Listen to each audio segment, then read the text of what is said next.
കൊട്ടാരക്കര മൂഴിക്കോട് യുവാവിനെ അയൽവാസി വെട്ടിക്കൊലപ്പെടുത്തി. നെല്ലിവിള സ്വദേശി ആദർശാണ് മരിച്ചത്. മദ്യപാനത്തെ തുടർന്നുള്ള തർക്കം കൊലപാതകത്തിൽ കലാശിച്ചതായി പോലീസ് പറയുന്നുണ്ട്. സംഭവത്തിൽ അയൽവാസിയായിട്ടുള്ള സുനിൽകുമാർ പോലീസിന്റെ പിടിയിലായി. വിവരങ്ങളുമായി എം മനോജ് ചേരുന്നുണ്ട്. മനോജ്, മദ്യപാനത്തെ തുടർന്നുള്ള ഒരു തർക്കമാണ്, അതങ്ങനെ ഒരു കൊലപാതകത്തിൽ കലാശിച്ചിരിക്കുന്നു. വിശദാംശങ്ങൾ.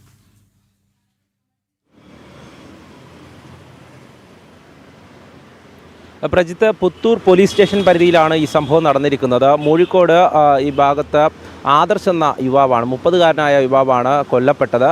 കഴിഞ്ഞ ദിവസം ഈ ആദർശും സുനിൽകുമാറും വീടിൻ്റെ സിറ്റൗട്ടിലിരുന്ന് മദ്യപിച്ചതായും തുടർന്ന് അവിടെ വെച്ചൊരു വാക്ക് തർക്കം ഉണ്ടായതായും പോലീസിൻ്റെ FIRൽ പറയുന്നുണ്ട്. അതായത് ഈ മറ്റുള്ളവർ, അതായത് ഈ പുറത്തു നിന്നുള്ള ഉള്ളവരൊന്നും ഇവിടെ വന്ന ആളാവണ്ട എന്നുള്ള ഒരു വാക്ക് ആദർശ് പറഞ്ഞു വന്നതിൻ്റെ ഒരു വൈരാഗ്യമാണ് പിന്നീട് ഈ കൊലപാതകത്തിലേക്ക് നയിച്ചതെന്നാണ് പോലീസിൻ്റെ നിഗമനം. ഈ മദ്യപിച്ച് തർക്കമുണ്ടായ ശേഷം സുനിൽകുമാർ വീട്ടിൽ പോകുകയും രാത്രിയോടുകൂടി കോടാലിയുമായി തിരികെ വരികയും ചെയ്തു.